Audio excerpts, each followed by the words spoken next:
Ang nakaraan sa Dragon Ball Super. Sa pagkatalo ngayon ni Majin Buu at kapayapaan sa Earth, ang mga bayani ay nanirahan sa normal na buhay, na sa kaso ni Goku ay nangangahulugan ng pagiging isang magsasaka ng labanos. Hindi sila masyadong komportable sa kanilang bagong buhay dahil mas maraming masasamang loob ang nasa abot tanaw. Ipasok si Biros, ang makapangyarihang Diyos ng pagkawasak, na gumising malayo sa Earth sa isang propesya na hinuhulaan ang kanyang pagkamatay sa kamay ng isang mas kakila-kilabot na nilalang. Ang kanyang paghahanap para sa nilalang na iyon ay nagdadala sa kanya sa Earth, kung saan siya ay pumasok sa isang labanan laban kay Goku at sa kanyang mga kaibigan. Upang mailigtas ang mundo muli kailangan nilang talunin si Biros, ang pinakamalakas nilang kalaban. 6 na buwan na ang lumipas mula noong labanan ang Titanic sa purong Majin Buu. Sa wakas ay muling natuloy ang kapayapaan sa Earth, ilang sandali pagkatapos noon, si Son Goku ay kumuha ng trabaho bilang isang magsasaka ng labanos, na labis niyang ikinadismaya.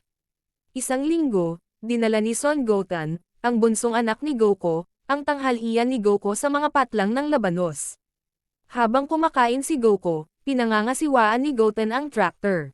Pagkatapos kumain ng mabilis, pinalakas ni Goku ang Super Saiyan at nagsimulang magsanay. Ito, sa turn, ay nakakagambala kay Goten, na nagmaneho ng tractor sa isang bangin, na pinilit si Goku na mag-teleport upang iligtas siya. Nagtatanong si Goten kung bakit nagsasanay muli ang kanyang ama, na sinagot ni Goku na gusto niyang maging handa kung sakaling lumitaw ang isa pang kaaway tulad ni Majin Buu. Hindi siya makakapunta sa North Kaio upang magsanay, gayunpaman, dahil sa kakulangan ng pera sa bahay at pangakong magtrabaho na ginawa niya sa Chi-Chi. Sa ibang lugar sa universo, ang Biros ay hino-host ng isang tulad ng baboy na lahi sa kanilang homeworld. Ang Haka-Asian ay tila hindi nasisiyahan sa pagkaing inilatag sa kanyang harapan, ngunit sinasabing gusto niya ang maalat na inumin na ibinigay sa kanya kahit na hindi siya nasisiyahan sa kung gaano ito kataba. Nagpasya siyang sirain lamang ang kalahati ng planeta, na nagagawa niya sa isang tapikin lamang ng kanyang daliri. Bumalik sa lupa, si G. Satan ay tumatanggap ng parangal para sa kapayapaan para sa pagkatalo kay Majin Buu. Gayunpaman, naantala ang press conference ni Satanas nang biglang pumasok si Buu sa silid at nagpahayag na siya ay nagugutom. Ipinasa ni Satanas si Buu bilang isang intergalactic na disipulo niya, na ikinagalit ni Buu, na gustong kumain. Buu relented, bumalik sa kusina. Kasunod ng komperensya, sinubukan ni Satanas na payapain si Buu gamit ang mga tsokolate, kahit na wala siyang mahanap. Samantala, aalisin na Videl at Gohan sa isang bookstore at patungo sa kalapit na panaderia. Sa malapit, binabantayan sila ng Piccolo mula sa ibabaw ng malapit na gusali. Sa Western Capital, sa Capsule Corporation, nilapitan ni Goten si Trunks tungkol sa pagbibigay ng regalo kay Videl, dahil siya ang magiging kanyang bagong hipag. Ang mga lalaki ay umalis sa isang misyon upang mahanap siya ang perpektong regalo. Dinadala sila ng kanilang paghahanap sa isang ring shop, gayunpaman hindi sila nabighani sa laki ng mga singsing, kaya dinala nila ang kanilang paghahanap sa isang tindahan ng mga pampaganda. Doon, ang lahat ay masyadong mahal, gayunpaman, narinig ng mga lalaki at binanggit ng matandang lalaki ang isang serye ng mga bukal sa tabi ng kanyang bahay, na mas mahusay para sa mukha kaysa sa anumang bagay sa tindahan ng mga pampaganda.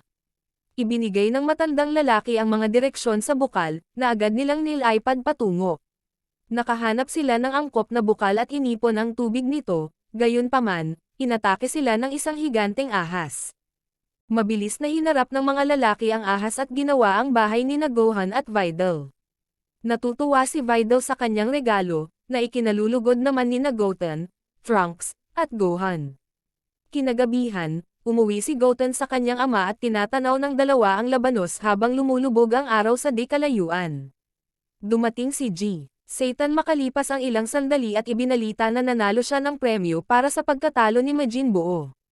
Gayunpaman, dahil sina Goku at Vegeta ang tunay na nakatalo kay Buu, gusto ni Satanas na ibigay ang premyo sa kanya. Tinanggihan ito ni Goku, dahil naniniwala siyang ang 100,000,000 zeni ay sobra para sa kanya. Matapos banggitin ni Goten na maaari siyang magsanay kasama si Kaio kung mayroon siyang pera, masigasig na tinanggap ni Goku ang alok ni G. Satan kapalit ng hindi pagsasabi sa mundo kung sino ang tunay na nakatalo kay Buu. Pagkatapos iharap kay Chi-Chi ang Zenny, umalis si Goku upang magsanay kasama ang North Kaio. Di nagtagal pagkatapos noon, dumating si Muten Roshi sa tahanan ng anak, hinahanap si Goku, sa pag-asang gamitin ito para bumili ng pang-adulto na mga video.